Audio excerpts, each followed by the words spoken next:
ఏదో మీరు ఇచ్చే డబ్బుల మీద ఏదో చేసేద్దామనే ఉద్దేశం ఉన్న మనిషి కాదు. అర్థమైందండి. ఈయన ఎటువంటి వ్యక్తి అంటే నేను చూసింది, ఆయనకి నచ్చంది ఏదైనా జడ్జి ఆర్ మెజిస్ట్రేట్తో కూడా వాదనకు దిగుతారు ఈయన. అదండి విశ్వవిద్యాలయ స్పెషల్. దేనికి భయపడరండి. Good morning my dear young friends, boys and girls. చూడండి, ఇప్పుడు మిమ్మల్ని యంగ్ ఫ్రెండ్స్ అని పిలిచాను నేను, అవును కదా? సో నేనేమంటానంటే, యూత్ఫుల్నెస్కి స్వామి వివేకానంద ఒక మంచి అర్థాన్ని చెప్పాడు. అంటే వయసులో చిన్నవాళ్ళైనంత మాత్రాన యంగ్ కాదు. ఎవరు యంగ్ అంటే 90 ఏళ్ల వయసులో కూడా చైనా భాషను చదవటం, రాయటం చేసే వ్యక్తి ఎవరైతే ఉన్నారో అతను నిజమైనటువంటి యూత్ఫుల్నెస్ ఉన్న మనిషి. అర్థమైందా? మరి 90 సంవత్సరాల్లోనే అలాంటి మంచి విషయాల్ని నేర్చుకోగలుగుతున్నాడు అంటే మనం ఎంత చేయాలి? మన వయసుకి, మీలో ఉన్న డైనమిజానికి మీరు ఎంత చేయాలో ఆలోచించుకోండి. సో నేనేమంటానంటే, ఈ భారతదేశానికి వెన్నెముక ఎవరో? యువతులను. మరి అలాంటి వెన్నెముక స్థానం ఏదైతే ప్రముఖమైన స్థానం ఉందో మీరు మెరికల్లాగా తయారవ్వాలి. మిమ్మల్ని ఎంతో శ్రమపడి, ఎంతో డబ్బు వెచ్చించి మీ తల్లిదండ్రి మీకు మంచి ఉజ్వల భవిష్యత్తు కోసం అని చెప్పి ఇవాళ ఇలాంటి ఇన్స్టిట్యూట్కి పంపించి మిమ్మల్ని ట్రైనప్ చేస్తారు. మీరు ఇక్కడ నేర్చుకోవాల్సింది ఏంటంటే, అసలు ఈ ప్రపంచంలోకి మీరు ఎలాగొచ్చారో మీకు తెలుసా? ఈ ప్రపంచంలోకి మీరు ఎలా వచ్చారో, ఎందుకు వచ్చారో? మీరు రావాలనుకుంటే వచ్చారా? లేకపోతే మీ తల్లిదండ్రులు రావాలనుకున్నారా? ఒకవేళ వస్తే మీరు 5 అడుగులు 4 అంగుళాలు ఉంటారని మీరు అనుకున్నారా? 5 అడుగులు 3 అంగుళాలు ఉండాలనుకున్నారా? తెల్లగా ఉండాలనుకున్నారా? నల్లగా ఉండాలనుకున్నారా? లావుగా ఉండాలనుకున్నారా? సన్నగా ఉండాలనుకున్నారా? మీరేమీ అనుకోలేదు. మిమ్మల్ని ఎవరు పుట్టించారో కూడా తెలియదు మీకు. మీరు ఎందుకు పుట్టారో కూడా తెలియదు. కానీ మీరు ఈ ప్రపంచంలోకి అడుగు పెట్టారంటే ఒక మహత్కార్యం చేయటానికి మీరు ఉద్భవించారు.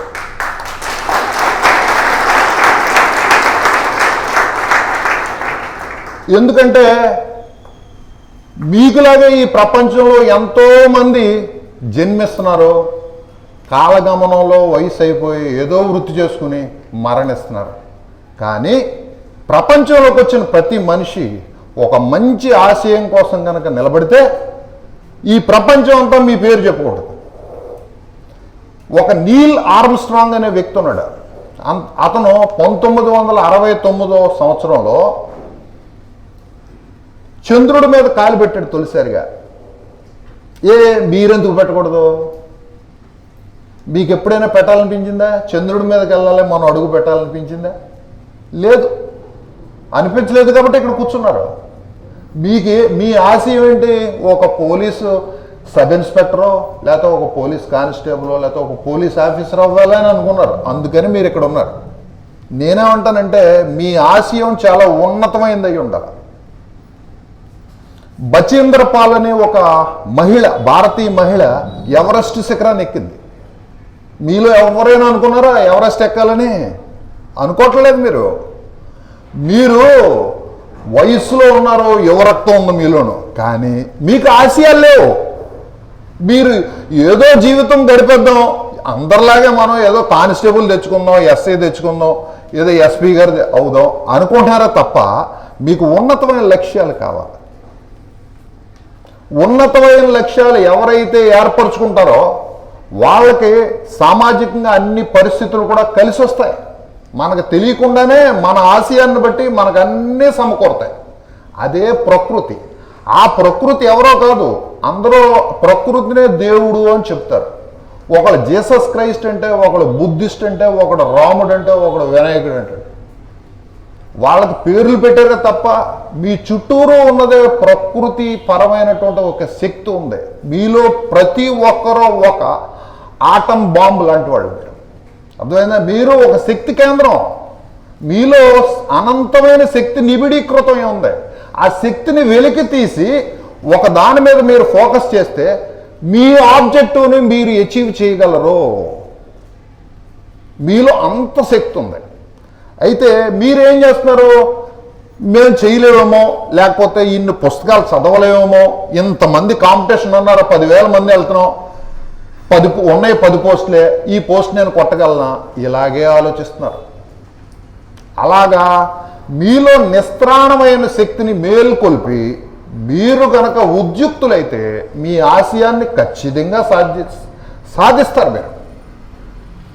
దానికి కారకుడు 1954లో మీకులాగే ఒక సాధారణ పౌరుడు, ఎవరో టెన్సింగ్ నార్కే, నీల్ ఆర్మ్స్ట్రాంగ్, వీళ్ళెవరో మనలాంటి వాళ్ళే. వాళ్ళకి 4 చేతులు లేవు, 4 కాళ్ళు లేవు, 4 కళ్ళు లేవు. మనలాగే సాధారణమైన మనుషులు, మనలాగే ఓ తల్లికి ఓ తండ్రికి పుట్టిన వాళ్ళు.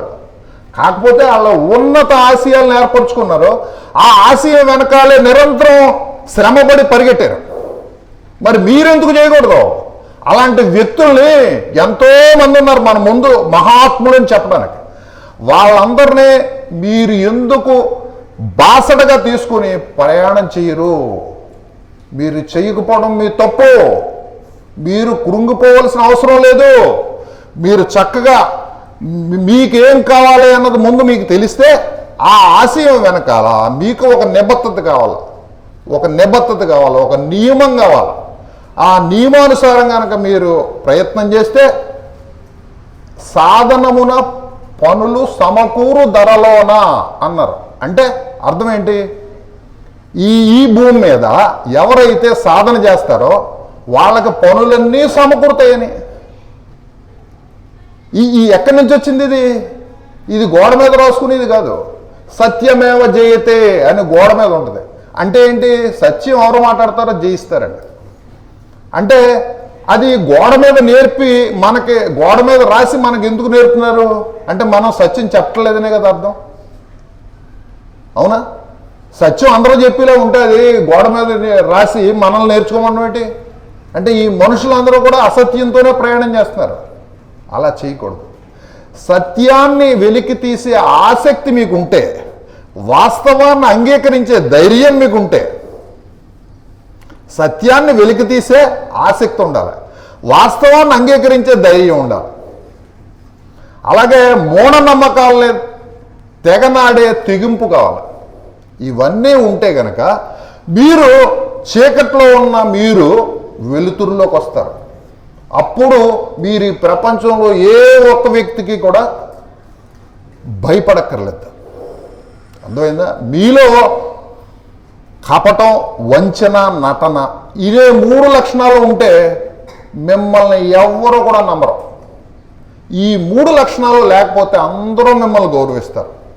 అందుకని మీరు సభ్య సమాజంలో సభ్యులు కాబట్టి మీరు సమాజం ఎలా నడుస్తుందో ఆ బాటలో నడవాలని చూడకుండా, సమాజం అనేది ఏంటి? సమాజం అనేది ఒక భ్రమ, భ్రాంతి, కథ, కల్పన. అర్థమైందా మీకు? అలాంటిది మన సమాజం. మన సమాజం ఏం చెప్తుంది మనకి?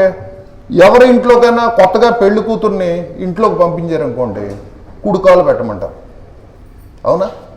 అలాగే మీకు కన్ను అదిరిందనుకో, కుడికన్నా ఎడంకన్నా, కుడికన్ను అదిరితే మంచిది, ఎడంకన్ను అయితే మంచిది కాదు, లేకపోతే కుడికాలు పెడితే మంచిది. ఏదైనా వస్తువు ఇవ్వాలనుకోండి ఎదుటి వ్యక్తికి, మనం ఏం చేస్తాం? కుడి చేత్తో ఇమ్మంటాం. ఇవన్నీ మనం చూసే కదా. ఇవన్నీ ఎక్కడి నుంచి వచ్చినాయి? ఈ సమాజంలో మనకి మన పెద్దలు చెప్పడం, చుట్టుపక్కల వాళ్ళు అనుసరించడం చేస్తున్నారు.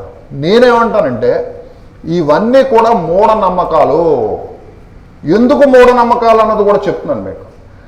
ఈ 2 చేతులు కుడి ఎడమ, దీని పని వేరే, దీని పని వేరే అవ్వచ్చు, పనులు వేరే, కానీ ఈ 2 కూడా మన శరీరంలో భాగాలు. సో మనం ఏం చేయాలి? 2 సమానమే. కుడి చేయి ఒకటి ఎడం చేయి భ్రమల్లోనూ భ్రాంతుల్లోనూ ఉంచుతుంది. ఆ భ్రమల్లోంచి భ్రాంతుల్లోంచి మీరు బయటకు వచ్చి వాస్తవం ఏంటని చూసి దాన్ని అంగీకరించాలి. ఇది వాస్తవం. ఎస్, వాస్తవం ఏదైతే వాస్తవం ఉందో అదే జరగాల్సి ఉంది కాబట్టి అదే జరుగుతుంది. మీరు ధైర్యంగా వాస్తవాన్ని పట్టుకుని మూఢనమ్మకాలను ఎప్పుడైతే తెగనాడారో మీరు చీకట్లో ఉన్న మీరు వెలుగులోకి వస్తారు. మీరు వెలుగులోకి రావాలంటే ఈ భావాలు ఏర్పరచుకోవాలి. ఇలాంటి భావాలు మీరు ఏర్పరచుకున్న తర్వాత మీరు మంచి లక్ష్యం ఏర్పరచుకుంటే ఆ లక్ష్యానికి సంబంధించిన ఏమి కావాలో సాధనా సంపత్తులు ఆటోమేటిక్గా మీకు సమకూరతాయి. ఈ సమకూరిన తర్వాత దాంతో మీరు కనుక నడిస్తే ఆటోమేటిక్గా మీకు విజయం తథ్యం. కాబట్టి ఇది పెద్ద గోల్ ఏమీ కాదు మీ ముందున్నది. ఒక కానిస్టేబుల్ లేకపోతే ఒక ఎస్ఐఓ ఒక పోలీస్ ఆఫీసర్ అవ్వడం అన్నది ఏమీ గగనం కాదు. కాకపోతే ప్రస్తుతానికి ఆశయం పెట్టుకున్నారు మీరు, అది సాధించండి. నెక్స్ట్ ఐపీఎస్ గ్రూప్ 1 లేకపోతే ఐపీఎస్ ఏదైనా చేయగలరు. మీలో ఐపీఎస్ ఆఫీసర్స్ ఉండొచ్చు, ఐఏఎస్ ఆఫీసర్స్ ఉండొచ్చు. కానీ ఇవాళ ఈ పరీక్ష రాయడానికి కూర్చున్నారు కాబట్టి ఇందులో ఉన్నారు. రేపు పొద్దుట ఇది సాధించిన తర్వాత ఆ పరీక్ష హాల్లో కూర్చుంటే అది సాధిస్తారు. కాబట్టి మీలో అనంతమైన శక్తి దాగి ఉంది అని చెప్పడానికి మాత్రమే వచ్చాను. మీరు దాన్ని మరిచిపోయి సామాన్య జనం కింద ఫీల్ అవుతూ మిమ్మల్ని మీరు అణగదొక్కుని లేకపోతే నిస్త్రాణంగా మీరు మిమ్మల్ని మీరు నమ్మకం మీ మీద మీకు నమ్మకం లేకపోవడం వల్లే ఇదంతా జరుగుతుంది. మిమ్మల్ని మీరు నమ్మండి, మీరు చాలా శక్తివంతులు. అందుకని మీరేంటంటే మీలో ప్రతి ఒక్కరు కూడా మెరికల్ లాంటి వ్యక్తులు నా దృష్టిలో. అలాంటప్పుడు మీరు ఇవాళ ఈ ఎగ్జామినేషన్ హాల్కి ఈ ట్రైనింగ్ ఇన్స్టిట్యూట్కి వచ్చారు. సో మీరు చేయవలసిందల్లా ఏంటి, ఇక్కడ మనకు ఏమి నేర్పుతున్నారు, దాన్ని ఎలా చదవాలి, దానికి గైడెన్స్ ఎలా తీసుకోవాలి, ఈ పరీక్షలో పాస్ అయిన వాళ్ళు ఎవరు, వాళ్ళ దగ్గర నుంచి మనకు ఏమైనా మెటీరియల్ ఉందా, ఏం చదివితే బెటర్ అంటున్నారు, ఇలాగ 10 మందిని వాకప్ చేసి ఆ బాటలో మీరు నడిస్తే ఈ ఆశయం డెఫినెట్గా మీకు సిద్ధిస్తుంది. తర్వాత చూడండి, మనుషులు యూజువల్గా ఏం చేస్తారంటే థియరీ ఆఫ్ రిలేటివిటీ అని మనకి సాపేక్ష సిద్ధాంతం ఉంది. మీకు తెలుసు కదా సాపేక్ష సిద్ధాంతం అంటే ఏంటి.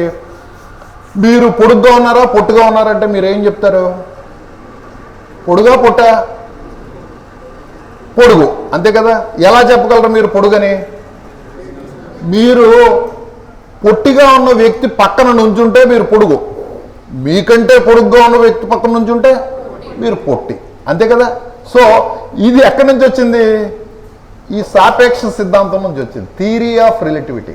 ఇది మన సమాజంలో ఈ సాపేక్ష సిద్ధాంతం అన్న దాని వల్లనే ఇవాళ మీలో ఉన్న శక్తి చాలా తక్కువగా ఉందంటాను నేను. ఎందుకంటే ఏ వ్యక్తి ఇంకొక వ్యక్తితో పోల్చుకోకూడదు. Every person is a unique person. ప్రతి వ్యక్తి ఒక విశిష్టమైన వ్యక్తి. మీ దగ్గర ఒక్కొక్కరి దగ్గర ఒక్కొక్క విశిష్టమైన లక్షణం ఉంటుంది.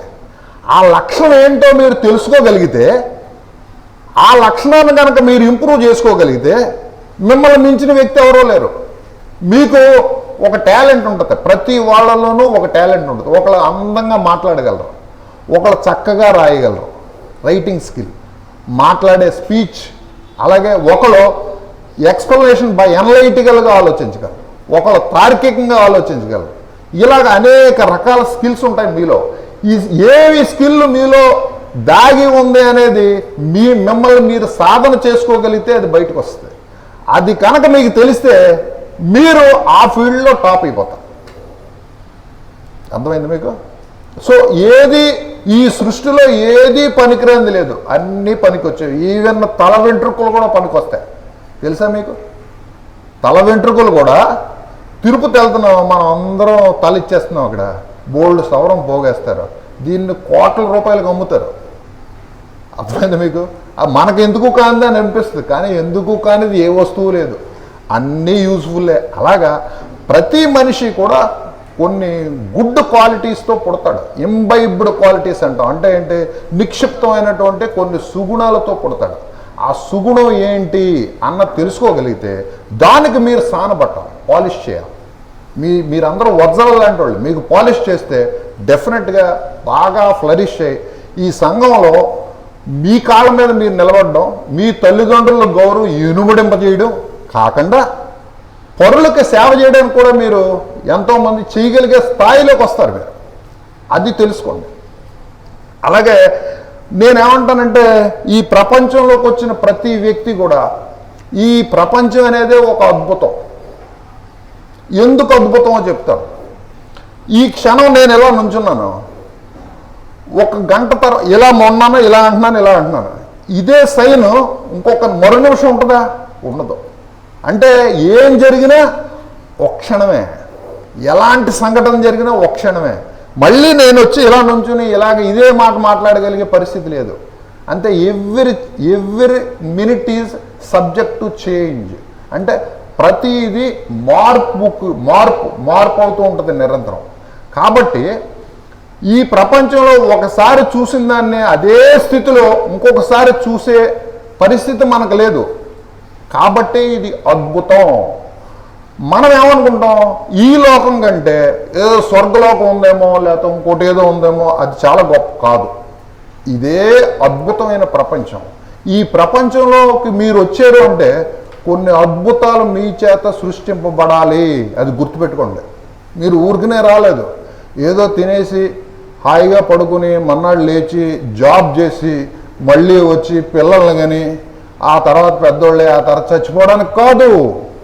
మీరు ఒక పర్పస్తో వచ్చారు ఈ భూమి మీదకి. ఆ పర్పస్ ఏంటన్నది మీరు తెలుసుకోండి. ఆ పర్పస్ తెలుసుకునే పందలో మీరు ఉన్నారు. మీరు యవ్వనంలో ఉండటం వల్ల మీకు అనేక రకాలైన కోరికలు ఉంటాయి, అనేక రకాలైనటువంటి భావాలు ఉంటాయి. వాటి మీద పూర్తిగా అవగాహన లేకపోవడం వల్ల మీరేంటి ఇది కొన్ని స్నేహాల వల్ల కొద్దిమంది మాటల వల్ల ప్రభావితమై జీవితాన్ని పాడు చేసుకుంటున్నారు. యువకులు చాలామంది యువకులేంటి యువతులేంటి అలా కాదు. మీకు చక్కటి జీవితం ఉంది మీలో ప్రతి ఒక్కరికనే. అది తెలుసుకున్న నాడు మీరు జాగ్రత్తగా స్టెప్లో వేస్తూ ముందుకు పోతే చక్కటి జీవితం లభ్యమవుద్ది. 10 మంది చేత మీరు జేజేలు కొట్టించుకునే పరిస్థితి వచ్చే రోజు కూడా వస్తుంది. అందుకని మీరు అది గమనించి చక్కగా మీరు ఏ స్థాయిలో ఉన్నారో ఆ స్థాయి నుంచి ఉన్న స్థాయి నుంచి ఉన్నత స్థాయికి రావటమే మనిషి యొక్క లక్ష్యం. అర్థమైంది మీకు? ఉన్న స్థితి నుంచి ఉన్నత స్థితికి రావాలి మనం. ఇవాళ నుంచి రేపటికి ఎంత పెరిగాం మనం. అలాగా ఎవ్రీ డే మన గ్రోత్ ఉండాలి మనకి. ఏంటి మన శరీరం మనకు తెలియకుండా గ్రోత్ ఎలాగ ఉంటుంది? మానసిక స్థితిని పెంచుకోవాలి. అందుకని ప్రతి ఒళ్ళు ఆలోచించండి. నేను చెప్పిన మాటలు చాలా చక్కటి మాటలు చెప్పాను మీకు. నెక్స్ట్ ఈసారి చెప్తాను. ఇప్పుడు మీలో ప్రతి ఒక్కరు కూడా ఈ పోలీసు ట్రైనింగ్ కోసం వచ్చారు కదా. ఈ దీనికి అసలు వాట్ ఈజ్ పోలీస్? పోలీస్ అంటే ఏంటి? పోలీస్ అంటే he is a public officer. దేనికి? క్రిమినల్ ఇన్వెస్టిగేషన్ అండ్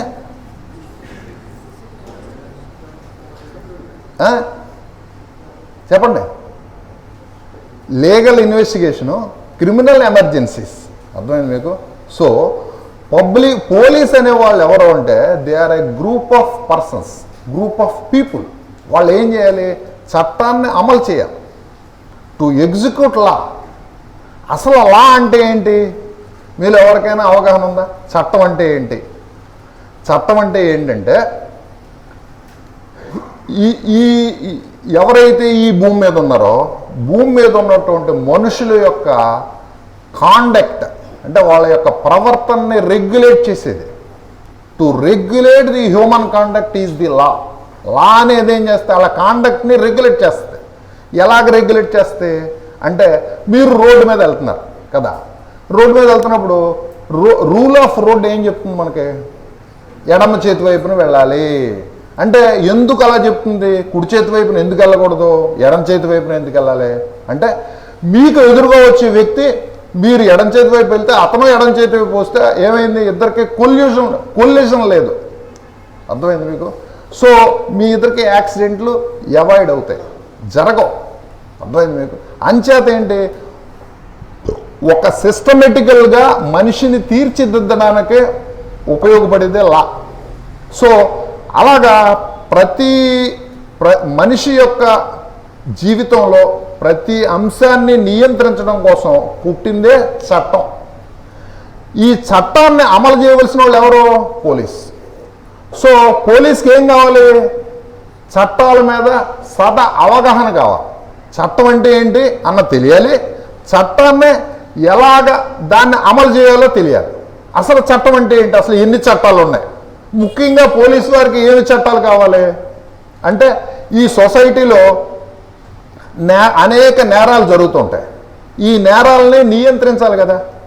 నేరాలను ఆపడం పోలీసు వారి పని, ప్రాణాలను కాపాడడం పోలీసు వారి పని, చట్టాలను అమలు చేయడం పోలీసు వారి పని. సో పోలీసు అనగానే మీ డ్యూటీస్ ఇవి: చట్టాన్ని అమలు చేయడం, నేరాన్ని ఆపడం, పబ్లిక్లో ఉన్న అన్రెస్ట్, అంటే సొసైటీలో అన్రెస్ట్ ఉందనుకోండి, అన్రెస్ట్ లేకుండా చేయడం, మెయింటైన్ చేయడం. టు మెయింటైన్ లా అండ్ ఆర్డర్ని మెయింటైన్ చేయడం అంటే ప్రజాశాంతికి భంగం కలిగించకుండా ప్రజల్ని సుఖంగా శాంతిగా బ్రతికే పరిస్థితిని ఏర్పాటు చేయాలంటే ఎవరిదా బాధ్యత? పోలీసు. అర్థమైందా? సో ఇలాగా పోలీసు డిపార్ట్మెంట్లోకి మీరు వెళదాం అనుకుంటున్నారు కాబట్టి మీకు ముఖ్యంగా ఏమి చేస్తే నేరం, ఏం చేస్తే నేరం కాదు అన్న తెలియాలి. సో నేరం అంటే ఏంటి అంటే, ఒక వ్యక్తి ఒక విషయాన్ని చేయటం కానీ చేయకపోవడం కానీ, ఏది చేస్తే నేరమో అది నేరం, అఫెన్స్. ఏది చేయకూడదు అంటే గంజాయి తాగుతున్నాం అనుకోండి, గంజాయి తాగడం నేరం. అర్థమైంది మీకు? చేయటం నేరం, కొన్ని చేయకపోవడం నేరం. అర్థమైంది మీకు? So do or not to do certain things, దాన్ని ఒక చట్టంలో రాయబడింది. ఏంటది? శిక్షా స్మృతి, భారతీయ శిక్షా స్మృతి అంటారు, అంటే ఇండియన్ పీనల్ కోడ్, ఐపీసీ.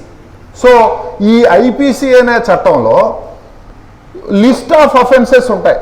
ఇలా చేస్తే నేరం, ఇలా చేస్తే నేరం. అంటే సపోజు మీ తాలూకు పుస్తకం మిమ్మల్ని అడగకుండా, మీకు తెలియకుండా ఆ వ్యక్తి ఇంటికి పట్టుకెళ్ళిపోయాడు. ఎందుకు పట్టుకెళ్ళాడు? ఆ పుస్తకాన్ని తను ఉపయోగించుకుందాం అంటే, అలా ఉపయోగించుకుందాం అనే దృష్టితోటి, అది మీదని తెలుసు అతనికి, మీ నాలెడ్జ్ లేకుండా, మీ అనుమతి లేకుండా, మీదని తెలిసినప్పుడు మిమ్మల్ని అడగాలి కదా, అడగలేదు, అనుమతి లేకుండా ఆ వస్తువుని తనకు ఉపయోగించుకుందాం అనుకున్నాడు. ఎందుచేత? ఒక దుర్బుద్ధి ఉంది కాబట్టి. దాన్నే డిజానెస్ట్ ఇంటెన్షన్ అంటారు. డిజానెస్ట్ ఇంటెన్షన్ తోటి వేరే ఒకరి సొత్తు అంటే వస్తువుని వాళ్ళకి తెలియకుండా, వాళ్ళకి అనుమతి లేకుండా కనుక మనం తీసుకుంటే దాన్ని దొంగతనము అంటారు, నేరం. అర్థమైందా? ఈ దొంగతనం అనేది ఇండియన్ పీనల్ కోడ్లో దీనికి ఒక లిమిట్ పెట్టారు. ఏంటి? ఎంత చేస్తే దొంగతనం అంటే 75 రూపాయలు మించిన ఖరీదైన వస్తువు ఏదైనా సరే ఎదుటి వ్యక్తికి చెప్పకుండా, అతనికి తెలియకుండా అతని దాన్ని మనం తీసుకుని ఉపయోగించుకుంటే దొంగతనం అంట. సో ఇలా ఆ లిమిట్ అలా పెట్టారు. గతంలో 75 కంటే తక్కువ ఉండేదేమో. సో ఇలాగా అఫెన్స్లన్నీ కూడా డిస్క్రైబ్ చేయడం జరిగింది ఈ ఇండియన్ పీనల్ కోడ్లో. సో భారతీయ శిక్షా స్మృతి తెలిస్తే, చదివితే మీకేం తెలుస్తుంది? ఏది నేరం, ఏది నేరం కాదో తెలుస్తుంది. ఎందుకు తెలుసుకోవాలి? నేరం కాదో మనం ఎందుకు తెలుసుకోవాలంటే, ప్రతి మనిషి కూడా లా ఆఫ్ ది ల్యాండ్, అంటే ఈ భూమి మీద ఏ భూమి, ఇక్కడ చట్టాలు తెలుసుకోవాలి. అమెరికాలో తెలిస్తే అమెరికన్ లా తెలుసుకోవాలి, బ్రిటిష్ వెళ్తే, బ్రిటన్ వెళ్తే బ్రిటిష్ లా తెలుసుకోవాలి. ఆ చట్టానికి అనుగుణంగానే మనం నడవాలి, లేకపోతే మన నేరం అవుతుంది. అర్థమైంది మీకు? సో మన దేశంలో ఉన్నటువంటి చట్టాలని మనం గౌరవించాలి. అదేంటి అంటే ఫండమెంటల్ డ్యూటీ, ప్రాథమికమైనటువంటి బాధ్యత. ఈ ప్రాథమికమైన బాధ్యత, ప్రాథమికమైన విధులు, ప్రాథమికమైన హక్కులు మనకెవరిచ్చారు అంటే భారత రాజ్యాంగం మనకి ప్రసాదించింది. భారత రాజ్యాంగం అనేది మనకి ఎప్పుడు వచ్చింది? అసలు భారతదేశంలో గతంలో 1600 సంవత్సరంలో భారతదేశంలోకి బ్రిటిష్ వాళ్ళు చొరబడ్డారు. ఎలాగ చొరబడ్డారు? ట్రేడర్స్గా అంటే వ్యాపారులుగా చొరబడ్డారు భారతదేశంలోకి. ఈ వ్యాపారులుగా చొరబడ్డ వ్యక్తులు ఆ బ్రిటిష్ కంపెనీకి ఈస్ట్ ఇండియా కంపెనీ అనే పేరు పెట్టుకున్నారు. ఈస్ట్ ఇండియా కంపెనీ పేరు మీద మన దగ్గర ఉన్నటువంటి మౌలిక సదుపాయాలు, తర్వాత మన దగ్గర ఉన్నటువంటి సాధన సంపత్తులు ఏమైతే ఉన్నారో అవన్నీ దోపిడీ చేయడం కోసం, వ్యాపార సరళిలో పట్టుకుపోవడం కోసం వచ్చారు. అలా వచ్చిన వ్యక్తులు మనని విడిచిపెట్టి మనం స్వాతంత్రం కోసం పోరాడగా అల్టిమేట్గా 1947లో మనకి స్వాతంత్రం సిద్ధించింది. ఇలా సిద్ధించడానికి ముందుగానే ఎంఎన్ రాయ్ అని ఒక ఇండియన్ కమ్యూనిస్ట్ పయనీర్ ఒక ఆయన ఉన్నాడు, ఎంఎన్ రాయ్. ఆయన ప్రపోజ్ చేశాడు ఫస్ట్ ఏమని, ఈ భారతదేశానికి కాన్స్టిట్యూయెంట్ అసెంబ్లీ కావాలి అని చెప్పిన వ్యక్తి మొట్టమొదట ఎంఎన్ రాయ్. ఆయన 1934లో చెప్పాడు. ఆయన చెబితే ఆనాటికి మన ఇండియాలో ఉన్నది ఇండియన్ నేషనల్ కాంగ్రెస్. ఆ ఇండియన్ నేషనల్ కాంగ్రెస్ అనేది 1940లో ఫార్మ్ అయింది. అప్పట్లో దానికి అధ్యక్షుడిగా జవహర్లాల్ నెహ్రూ గారు ఉండేవారు. సో ఇలాగ ఫార్మ్ అయిన తర్వాత వీళ్ళు ఈ ఇండియన్ కాన్స్టిట్యూషన్ అనే దాన్ని తయారు చేయడం జరిగింది. ఈ ఇండియన్ కాన్స్టిట్యూషన్ అనే దానికి డ్రాఫ్టింగ్ కమిటీ చైర్మన్గా డాక్టర్ బిఆర్ అంబేద్కర్ గారు ఉన్నారు.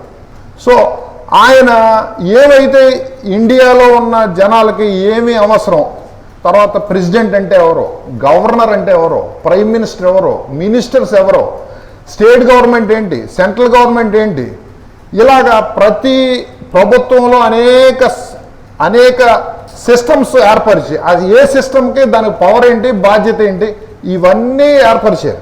ఈ విధులు బాధ్యతలు ఏర్పరిచి వాటిల్ని క్రోడీకరిస్తేనే భారత రాజ్యాంగం వచ్చింది. ఇలాంటి భారత రాజ్యాంగం మనకి కొన్ని ఫండమెంటల్ రైట్స్ ఇచ్చింది, అంటే ప్రాథమిక హక్కులు. ఏంటా ప్రాథమిక హక్కులు అన్నవో మనకు అవగాహన అవసరం. ఫస్ట్ ఆఫ్ ఆల్ ఏంటంటే ఆర్టికల్ 14 అనే ఒక ఆర్టికల్ ఉంది. అది ఏం చెప్తుంది, ఈక్వాలిటీ అంటే సమానత్వం అనే హక్కు మనకిచ్చింది. అంటే మనం క్యాస్ట్ వల్ల కానీ, క్రీడ్ వల్ల కానీ, లేకపోతే కులం కానీ, మతం కానీ, ప్రాంతం కానీ, నెక్స్ట్ ఎక్కడ పుట్టేమన్న ప్లేస్ని బట్టి కానీ మనల్ని వేరుపరచడం లేదు, అందరినీ సమానంగా చూడాలి. అలాగే అందరికీ ఈక్వల్ ఆపర్చునిటీస్ కూడా ఇవ్వాలి. ఏదైనా ఉద్యోగానికి వెళ్ళినా, ఏదైనా వ్యాపారం చేయడానికి వెళ్ళినా అందరినీ అలౌ చేయాలి. సో ఇలాంటి ఫస్ట్ రైట్ టు ఫ్రీడమ్ అది. నెక్స్ట్ అలాగే right to speech and expression అంటే భావ వ్యక్తీకరణ స్వేచ్ఛ, అది కూడా మనకి ప్రసాదించింది. అలాగే మనల్ని చట్టం అనే ఉచ్చులో ఇరికించేయకుండా రైట్ ఎగెన్స్ట్ ఎక్స్ప్లాయిటేషన్ ఆర్టికల్ 22 చెప్తుంది. అది అంటే ఏంటి, ఇవాళ మీరు ఒక పని చేశారు, అది ఇవాళ చట్టం తయారైంది, ఆ చట్టం తయారు చేయడంలో ఒక పనిని నేరము అని అన్నారు. కానీ ఆ పని ఇవాళ చేస్తే నేరం, నిన్న చేస్తే నేరం కాదు. నిన్న చేసిన దాన్ని కూడా ఇవాళ దానికి అన్వయించడానికి వీలుందా, లేదు.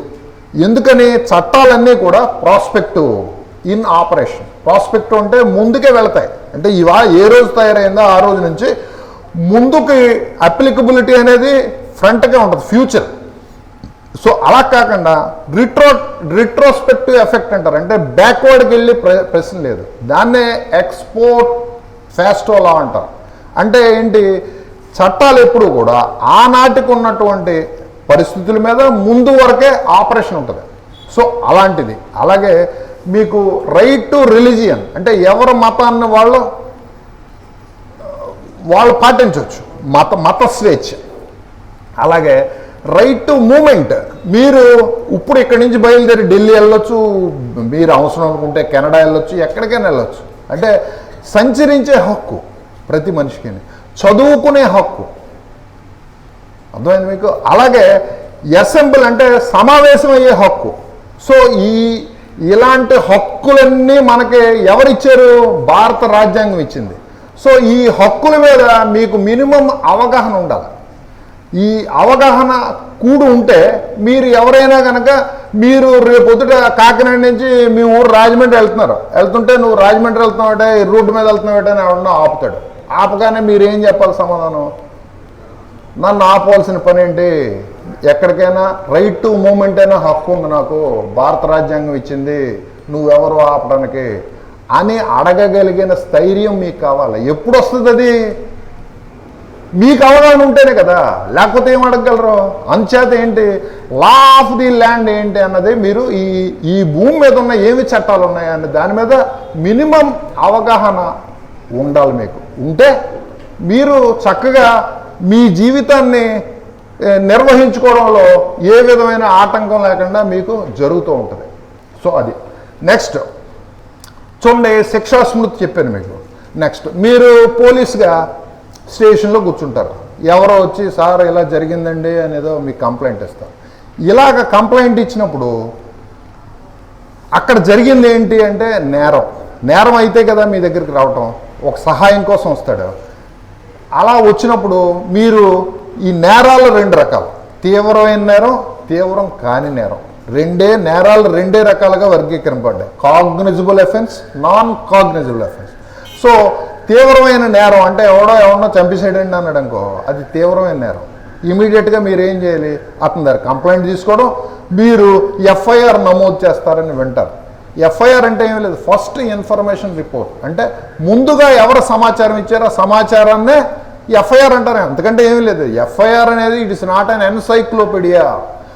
మీకు ముందుగా వచ్చే సమాచారంలో కూలంకుషంగా జరిగిన సంఘటన యావత్తు ఉండాలని ఎక్కడా రూల్ లేదు. మీరు టూకీగా ఇవ్వచ్చు, సార్ నేను ఇలాగా మోటార్ సైకిల్ మీద వెళ్ళిపోతున్నాను, నా ఎదురుగుండా ఒక అతను నేను చంపేసేటండి, రక్త మడుగులో ఉన్నాడు సార్ అని కంప్లైంట్ ఇచ్చారనుకోండి, ఇమీడియట్గా నమోదు చేసు. అది ఎప్పుడు జరిగింది, ఎవరో కొట్టిన అతను ఎవరో, చంపిన అతను ఎవరో, పడిపోయిన ఇవన్నీ మీరు చెప్పాల్సిన అవసరం లేదు, మీకు తెలిస్తే చెప్తారు, లేకపోతే లేదు. సో ఇలాగ మీ దృష్టికి రాబడినటువంటి ఏ నేరమైనా సరే ఇమీడియట్గా మీరు ఎఫ్ఐఆర్ బుక్ చేయాలి. ఎఫ్ఐఆర్ బుక్ చేసిన తర్వాత మీరేం చేయాలి? చట్టం మీకు కొన్ని డ్యూటీస్ ఇస్తుంది. ఏంటి? కాగ్నిజబుల్ అఫెన్స్ జరిగింది అనగానే మీరు కనుక స్టేషన్ హౌస్ ఆఫీసర్ అంటే స్టేషన్ హెడ్నే స్టేషన్ హౌస్ ఆఫీసర్ అంటారు, SHO. సో SHOగా మీరు ఉంటే మీరు ఏం చేయాలి? ఇమీడియట్గా ఎఫ్ఐఆర్ లాంచ్ చేయాలి. ఆ కాపీని SP గారికి, డిస్ట్రిక్ట్ క్రైమ్ బ్రాంచ్కి, ఒక కాపీ కోర్టుకి పంపించాలి. పంపించి ఇమీడియట్గా ఇన్వెస్టిగేషన్ స్టార్ట్ చేయాలి, పరిశోధన. అర్థమైందా? సో అలాగే మీ పబ్లిక్కి ఒక డ్యూటీ కూడా ఉంది. ఏదైనా మీకు తెలిసి ఎక్కడైనా ఒక నేరం జరిగిందని తెలిస్తే ఇంటిమేట్ చేయవలసిన బాధ్యత కూడా ఉంది మీకు. మనం వెళ్ళిపోతుంటాం, ఎవరినో గుద్దేస్తాడు, చూసి చూడనట్టు పోతాం. ఎందుకు పోతాం? మనకు సంబంధం ఉందని మనకు తెలిసిన వాళ్ళు కాదు కదా. కానీ అది కాదు, చట్టంలో మీరు ఇవాళ పడిపోవచ్చు, ఇవాళ వెళ్ళిపోవచ్చు, మీ వాళ్ళు అవి ఉండొచ్చు, మీకు తెలియదు. కానీ మీరు ఏం చేయాలి? నియరెస్ట్ పోలీస్ స్టేషన్కి వెళ్ళి మీరు తెలియజేయవలసిన బాధ్యత మీకు ఉంది. దీన్ని ఏమంటారు? పౌర ధర్మం. పౌరుడిగా మీకు హక్కులు ఎలా ఉన్నాయో పౌరుడిగా కొన్ని బాధ్యతలు కూడా ఉన్నాయి. అలాగే మన జాతీయ జెండా ఉంది, జాతీయ జెండాను మనం గౌరవించాలి. మనకి అరణ్యాలు ఉన్నాయి, అగ్గిపులు గీసేయచ్చు కదా, అరణ్యం దగ్గరికి వెళ్ళి చేయకూడదు. ఎందుకు చేయకూడదు?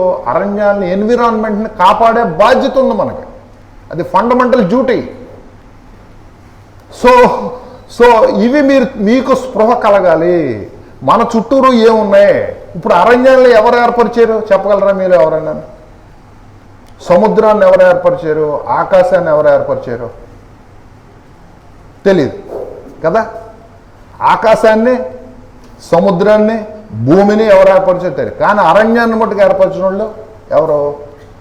దాన్ని బర్డ్స్ ప్రాపగండా అంటారు. బర్డ్స్ ప్రాపగండా ఎందుకంటారంటే, పక్షులు కొన్ని పండ్లు కాయలు తిని అవి విసర్జించినటువంటి విత్తనాలు ఉంటాయి కదా, ఆ విత్తనాలు ఏం చేస్తాయి? ఒక చోట కాయ తింటే ఇంకో చోట విత్తనం విసర్జిస్తాయి. అక్కడ అది పడటం, ఆ నీళ్లకు మొలకెత్తడం, అది ఒక అరణ్యంగా ఏర్పడుతుంది. సో దీన్ని బర్డ్స్ ప్రాపగండా అంటారు. సో ఇలాగ మన చుట్టూరు ఉన్నటువంటి ప్రకృతిని సంరక్షించుకోవడం అనేది పౌరుడిగా మన ధర్మము. మనం నదులను కాపాడాలి. ఇన్ని ధర్మాల మధ్యన మనం ఉన్నాం. మనకి ధర్మము న్యాయము అనేవి 2 కళ్ళు ఈ వ్యవస్థలో. ధర్మం అంటే ఏంటి అంటే, మనం తోటి వ్యక్తి కష్టకాలంలో ఉన్నప్పుడు మనం వెళ్ళి ఆదుకోవడం. న్యాయం అంటే ఏంటి అంటే ఎవరుంటే ఒకవేళ అతను ఆదుకోకపోతే అతను మన మీద డైరెక్ట్గా కోర్టులో దావా వేసి కేసు పెట్టి మనల్ని ఏమీ చేయలేడు. అర్థమైంది మీకు? ధర్మం అనేది ఏంటంటే రిలేటివ్గా మానవుడిగా మన ధర్మం, దాన్ని కోర్టుల్లో ఎవరో కూడా నియంత్రించలేరు. కానీ న్యాయం అంటే కనుక నియంత్రించవచ్చు. ఎలాగా?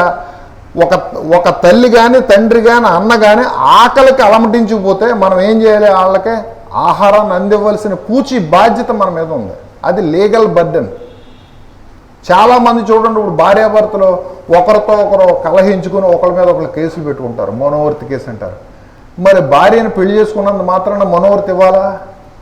చట్టంలో ఇవ్వాలనే ఉంది. ఎందుకని?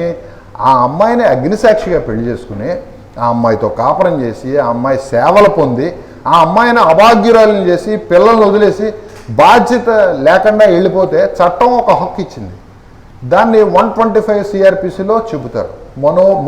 జీవన భృతి కలగజేసే హక్కు అది. సో ఇది కోర్టుకు వెళ్తే సాధించుకునేది. ఇది న్యాయం. ధర్మం మన ఎదురుకుండానే ఒకడు మంచినీళ్ళు లేక అలమటిస్తూ ఉంటే మంచినీళ్ళు ఇవ్వకపోయినా మనల్ని అతను కానీ ఈ సంఘం కానీ ఏమీ చేయలేదు. అది సామాజిక ధర్మం. అర్థమైంది? సామాజిక ధర్మం.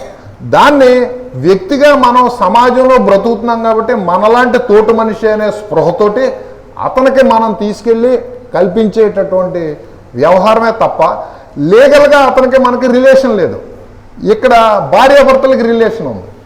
సో కాబట్టి మీరేంటంటే మీ చుట్టూరు ఉన్నటువంటి సమాజాన్ని అర్థం చేసుకుని చక్కగా మనం ఏ సమాజంలో ఉన్నాం, తర్వాత మనం ఏ సమాజంలో ఉన్నాం, ఎక్కడున్నాం, మనల్ని మనం ఎలాగ అభివృద్ధి చేసుకోవాలి. ఎప్పుడు కూడా మనం అభివృద్ధి చేసుకోవడంలో మనం ఎప్పుడు కూడా ముందుకే ఆలోచించాలి. మనం ఎదగలేమో అని ఎప్పుడూ అనుకోవడానికి లేదు. మనల్ని మనం ఇంప్రూవ్ చేసుకోవడానికి ప్రతి క్షణాన్నే మనం వాడుకుని పైకి రావాలి. అయితే ఇప్పుడు ఎలా ఉంటుందంటే వయసు రీత్యా మీకు చాలా ఉత్సాహం ఉంటుంది, లేకపోతే మీకేంటి ఇంకా మీకంటే ఫ్రెండ్స్ ఉండొచ్చు, వాళ్ళు బాగా డబ్బు ఉన్న వాళ్ళు అయి ఉండొచ్చు, వాళ్ళు చక్కగా తిరుగుతూ ఉండొచ్చు. మనం ఏంటి ఇవన్నీ చదువుతున్నాం, వాళ్ళు హాయిగా తిరుగుతున్నారు. అలా వద్దు. ఎవరి జీవితం వాళ్ళదే. ప్రతి వాళ్ళు ఒక యూనిక్ పర్సన్ అని ముందే చెప్పాను నేను. అందుకని పక్కవాడితో పోల్చుకుని మీ జీవితాన్ని దగ్ధం చేసుకోకండి. మిమ్మల్ని మీరే ఎవరో వస్తారని ఏదో చేస్తారని ఎదురు చూడకండి. మిమ్మల్ని మీరే ఉద్ధరించుకోవడానికి మీకు ముఖ్యంగా కావాల్సింది ఏంటి? లాంగ్వేజ్ కావాలి. Language is the dress of your thoughts. మీకు వచ్చిన ఆలోచనలకి డ్రెస్సే మీ లాంగ్వేజ్. లాంగ్వేజ్ నేర్చుకోవాలి. మీరు తెలుగులో అనర్గళంగా మాట్లాడాలి, ఇంగ్లీష్ అనర్గళంగా మాట్లాడాలి, హిందీ కూడా అనర్గళంగా మాట్లాడాలి. ఇలా మాట్లాడగలిగిన రోజుని ఈ ప్రపంచంలో మీరు ఒక విశిష్టమైన వ్యక్తిగా ఎదగలరు. తెలుగే తెలిసిందనుకోండి, తెలుగు ఉన్న ఏరియా ఈ ఉభయ రాష్ట్రాల్లో తప్పించి బయటికి వెళ్తే మీరేమీ చెలాయించలేరు. అందుకని ఒక్క తెలుగు మీద కాకుండా ఇంగ్లీష్ నేర్చుకుంటే ఆల్ ఓవర్ ఇండియా కొన్ని ప్రపంచ భాషలు, హిందీ కూడా నేర్చుకుంటే ఇంకా బాగా విస్తరించగలరు. కాబట్టి ఇవన్నీ మీరు చూసుకోండి. అయితే విషయం ఉంటే లాంగ్వేజ్ కూడా ఒక్కొక్కసారి ఏం చేయలేదు. ఉదాహరణ ఏంటంటే బుద్ధుడు ఆయన రాసినటువంటి గ్రంథం పాళీ భాషలో ఉంది. సో మనలో ఎవరికైనా పాళీ భాష తెలుసా? ఈ ప్రపంచంలో ఎవరికైనా తెలుసా? తెలియదు. కానీ ఆయన చెప్పిన విషయాలన్నీ ప్రతి వాళ్ళు చెప్తారే. మరి ఎలా తెలిసింది? భాష అయితే తెలియదు ఎవరికైనా, కానీ ఆయన చెప్పిన విషయాలన్నీ అందరూ చెప్తారు. ఎలా తెలిసిందంటే కంటెంట్ని బట్టి కూడా ఒక్కొక్కసారి భాష మనకు రాకపోయినా కంటెంట్ గొప్పదైతే ఆటోమేటిక్గా విస్తరించేది 10 మందికి తెలుస్తుంది. అలాగే మీరు బైబిల్ తీసుకోండి. బైబిల్ అనేది హిబ్రూ లాంగ్వేజ్లో ఉంది. అదేమి ఇంగ్లీష్లో లేదు, తెలుగులో లేదు, హిబ్రూ లాంగ్వేజ్లో ఉంది. మరి హిబ్రూ లాంగ్వేజ్లో ఉన్న బైబిల్లో ఎన్నో కొటేషన్స్ అందరూ చెప్తారు. ఇక్కడ కూర్చున్న వాళ్ళు క్రిస్టియన్స్ ఎవరైనా ఉంటే ఒక్కో కొటేషన్ చెప్తుంటారు. మరి ఎలా తెలిసింది వీళ్ళకి హిబ్రూ లాంగ్వేజ్ లేదు, కానీ అందులో కంటెంట్ ఉంది. ఆ కంటెంట్ని బట్టే ప్రజాబాహుళ్యంలోకి ఆ కంటెంట్ రావడం వల్ల అది ప్రజలందరికీ తెలిసిపోయింది. కాబట్టి అలాగా ఉద్గ్రంథాల విషయంలో అయితే అలాగే మన మత గ్రంథాలు అన్నీ కూడా సంస్కృత భాషలో ఉన్నాయి. కానీ మనలో సంస్కృతం ఎంతమందికి వచ్చు? రాదు. కానీ అందులో ఉన్నటువంటి భావాలన్నీ కూడా మనకు తెలుసు. సో అందుకని మీరు ఏంటంటే ఫస్ట్ ఆఫ్ ఆల్ ఉద్గ్రంథాల విషయంలో అయితే ప్రతి వాళ్ళ నాలెడ్జ్కి వస్తాయేమో తప్ప మీ జీవితాన్ని మీరు అన్వయించుకుని మీరు అభివృద్ధి పొందాలంటే మటుకు మీకు భాష తప్పనిసరి. మీకు తల్లి తండ్రి ఎంత ముఖ్యమో భాష కూడా అంతే ముఖ్యమో. మీరు కనుక భాష నేర్చుకోగలిగితే మీకు మీలో ఉన్నటువంటి టాలెంట్ని బయటకు తీసుకొచ్చే ఒక మీడియా. కాబట్టి భాషను నేర్చుకోవడానికి ప్రతి ఒక్కరు కూడా కృషి చేయండి. ప్రతిరోజు మీరు 1 గంట కాలం దానికోసం వెచ్చించండి. ఈ రన్నన్ మార్టిన్ ఇంగ్లీష్ గ్రామర్ బుక్ కొనుక్కోండి. అందులో ఏమున్నాయి ఎక్సర్సైజ్ 1 గంట ప్రాక్టీస్ చేయండి. మీరు చదివే కాకుండా అది కూడా చెయ్యండి. అలా చేసిన రోజున మీ చదివే కాకుండా మీకు భాష మీద పట్టు వస్తుంది. భాష మీద ఎప్పుడైతే పట్టు వచ్చిందో మిమ్మల్ని కొట్టివాళ్ళు ఎవరు లేరు. మీరు చక్కగా చలాయించగలరు. సో మీకేం కావాలో మీకు తెలియటమే నా ముఖ్య లక్షణం, నా ముఖ్య ఉద్దేశం అది. అందుకని ఈ విషయాలన్నీ మీకు తెలిసినా మీ స్పృహలో లేకపోవచ్చు. అందుకని నేను గుర్తు చేస్తున్నాను మీకు. ఇవన్నీ మీకు తెలిసినయే కానీ నేను జస్ట్ గుర్తు చేస్తున్నాను మీకు. అంచేత ఇవన్నీ ఎరిగి మీరు కనుక చేసుకోగలిగితే మంచి భవిష్యత్తు ఉంటుంది మీ అందరికీ కూడా. సో ఇవాళ నేనేమంటానంటే మనం మనిషికి కావాల్సింది ఏంటంటే మనం ఏమి నేర్చుకున్నా సరే అది జ్ఞానము. జ్ఞానం అంటే ఏంటి? మనకు తెలియంది తెలుసుకోవడం. మనకు తెలియంది దాన్ని తెలుసుకోవడమే జ్ఞానము. సో మనకి జ్ఞానం అంటే ఫర్ ఎగ్జాంపుల్ ఏంటంటే పాలను చూడగానే ఈ పాలండి, ఈ నీళ్ళండి, ఇది చెట్టు అండి అని తెలుసు కదా. నేనేమంటానంటే జ్ఞానం కాదు మనకు కావాల్సింది, జ్ఞానోదయం కావాలి. జ్ఞానోదయానికి జ్ఞానానికి డిఫరెన్స్ ఉంది. ఏంటి అంటే మనకు తెలిసిన జ్ఞానాన్ని మనం అవగాహన చేసుకుని ప్రయోగించి వేరే ఒక వస్తువును కనుక్కోగలిగితే అది మనకి జ్ఞానోదయం అయినట్టు. అంటే ఏంటి? పాలుని తోడు చుక్కేసి పెరుగు పెడితే పెరుగు వస్తుంది. పాలను కాచి దాంట్లోంచి వెన్న తీయచ్చు, అర్థమైందా? అలాగే కోవా తయారు చేయొచ్చు. పాలను విరగొడితే ఏదో వేరే ఒక వస్తువు వస్తుంది. సో ఇదంతా ఏంటి? మీకు తెలిసిన దాన్ని మీరు అన్వయించుకుని ప్రయోగం చేశారు దాని మీద, అది జ్ఞానోదయం.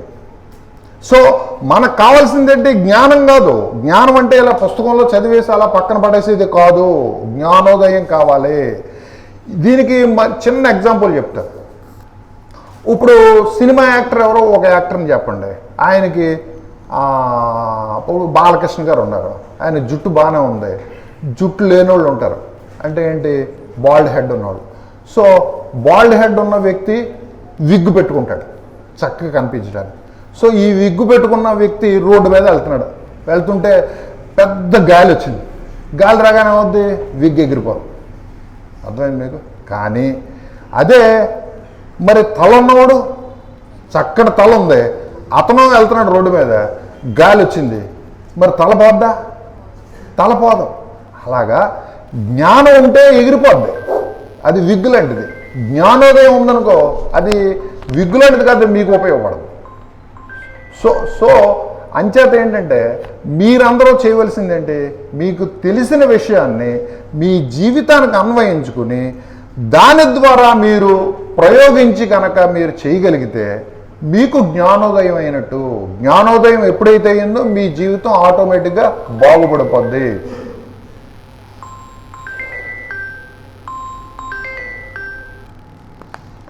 So this is the matter friends. So మీకు ఏదైనా సందేహం ఉంటే అడగండి. నేను ఇప్పుడు దాకా చెప్పిన విషయాల్లో సో ఏంటంతలో మీ దగ్గరికి వస్తూ ఉంటారో వాళ్ళ తాలూకు ఎక్స్పీరియన్స్ అన్నీ చెప్తూ ఉంటారు, మీరు వింటారు. ఈ చెవిలోంచి విని ఈ చెవిలోంచి వదిలేస్తే ఏమీ ఉపయోగం లేదు.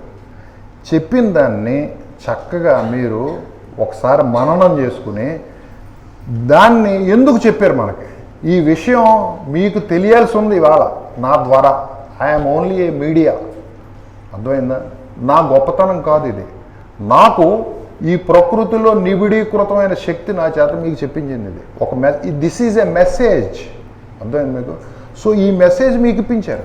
మీలాగే మీ స్టేజ్లో ఉన్నప్పుడు నేను విన్నాను, అర్థమైందా? విని నేను వదిలేయలేదు. అవన్నీ ఎంతో కష్టపడి కృషి చేసి ఒక స్థానానికి ఇవాళ వచ్చాను అంటే దానికి ఎంతో శ్రమ దాగి ఉంది. పిండి కొద్ది రొట్టి అన్నట్టు మీరు కష్టపడితే మీరు పైకి వస్తారు, మీరు కష్టపడకపోతే పైకి రారు. ఒక 25 సంవత్సరాల తర్వాత మీరు ఆలోచించుకుంటే నాకు మా తల్లిదండ్రులు ఏమి ఇచ్చారు, నాకు ఎన్ని అవకాశాలు కల్పించారు, ఆ అవకాశాలను ఉపయోగించి సద్వినియోగం చేసుకుని నేను ఏం చేశానని ప్రశ్నించుకుంటే మీరు బాధపడకూడని రోజు రావాలి, అర్థమైందా? అంతేగాని ఇవాళ మనం హాయిగా తిరగడానికి మన కాకినాడలో పెట్టారు, హాస్టల్ ఇచ్చారు, లేకపోతే ఇళ్లల్లో ఉంటున్నాం, ఏదో కాసేపు ఒక గంట సేపు ఇక్కడ లెసన్ వింటున్నాం, వెళ్ళిపోతున్నాం, ఏదో చదువుతున్నాం అనుకుంటే ఇది వృధా ప్రయాస, మీ జీవితానికి ఏం ఉపయోగపడదు. కానీ వచ్చిన ప్రతి అవకాశాన్ని ఎవరైతే ఉపయోగించుకుంటారో వాళ్ళు డెఫినెట్గా జీవితంలో సక్సెస్ఫుల్ మ్యాన్ అవుతారు, సక్సెస్ఫుల్ ఉమెన్ కూడా అవుతారు. సో అంచేత మీరేంటంటే చక్కగా చెప్పిన విషయాలని విని ఆకళింపు చేసుకుని ఆ దిశలో కృషి చేయండి. మీలో ప్రతి ఒక్కరిలోనూ మంచి శక్తి ఉంది, మీరు నమ్మండి. మీకు అర్థం కాకపోతే టీచర్ని అడగండి, ఈ టీచర్ కాకపోతే ఇంకో టీచర్ని అడగండి, ఒక అన్నయ్యనో ఒక అక్కనో ఎవరో ఒకరినో ఒక సీనియర్ని దగ్గరికి వెళ్ళి నాకు ఈ సబ్జెక్టులో ఇది అర్థం కావట్లేదని అడగండి, చెబుతారు ఎవరైనా సరే. అలా తెలుసుకుని మీరు మిమ్మల్ని మీరు చక్కబెట్టుకోండి. ఓకే.